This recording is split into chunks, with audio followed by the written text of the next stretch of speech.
ఇరాన్పై America వరుసగా రెండో రోజు దాడులకు దిగడంతో గల్ఫ్ ప్రాంతంలో ఉద్రిక్తతలు మళ్లీ భగ్గుమన్నాయి.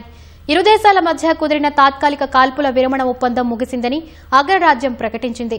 తాజా దాడుల నేపథ్యంలో అంతర్జాతీయ ఇంధన వాణిజ్యానికి అత్యంత కీలకమైన హర్ముజ్ జలసంధిలో గురువారం నాడు నౌకల రాకపోకలు దాదాపుగా నిలిచిపోయాయి.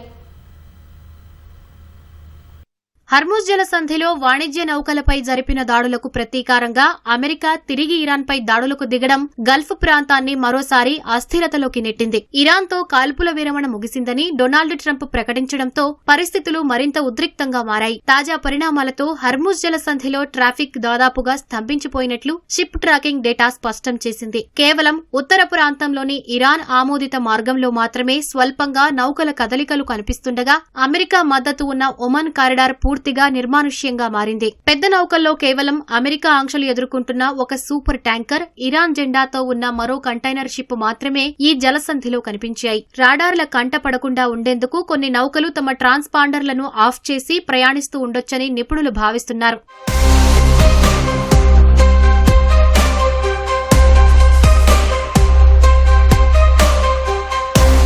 నౌకల రాకపోకల డేటాను పరిశీలిస్తే బుధవారం నాడు కేవలం 14 వాణిజ్య నౌకలు మాత్రమే జలసంధికి అటూ ఇటూ ప్రయాణించాయి. జూన్ మధ్యలో ఇరు దేశాల మధ్య మధ్యంతర శాంతి ఒప్పందం కుదిరిన తర్వాత ఇంత తక్కువ సంఖ్యలో రాకపోకలు సాగడం ఇదే తొలిసారి. 3 వారాల ఒప్పంద సమయంలో ఇక్కడ రోజుకు సగటున 34 వాణిజ్య నౌకలు ప్రయాణించగా జూన్ 24న ఆ సంఖ్య రికార్డు స్థాయిలో 59కి చేరింది. యుద్ధ వాతావరణం నెలకొన్న రోజుల్లో ఈ సంఖ్య 20 కంటే తక్కువగా ఉంటుంది. తాజా పరిస్థితులతో ఎల్ఎన్జీ ట్యాంకర్ల రాకపోకలు కూడా పూర్తిగా నిలిచిపోగా కేవలం 2 ఖాళీ నౌకలు మాత్రమే గల్ఫ్ ఆఫ్ ఒమన్లోకి ప్రవేశించి హర్ముజ్ తూర్పు ప్రవేశ ద్వారం వైపు వెళుతున్నాయి. మరోవైపు సముద్ర మార్గంలో ఎలక్ట్రానిక్ సిగ్నల్స్ అంతరాయం మళ్లీ మొదలైనట్లు సంకేతాలు వెలువడుతున్నాయి. గల్ఫ్ ఆఫ్ ఒమన్లోని లిమాకు ఆగ్నేయంగా కొన్ని నౌకలు గురువారం ఉదయం అసాధారణంగా 30 నాట్ల కంటే ఎక్కువ వేగంతో ప్రయాణిస్తున్నట్లు రాడార్లలో నమోదైంది. శత్రుదేశాల డ్రోన్ దాడులను అడ్డుకునేందుకు ఆయా దేశాలు తమ డిఫెన్స్ సిస్టమ్స్ ను యాక్టివేట్ చేయడం వల్లే నౌకల ట్రాన్స్పాండర్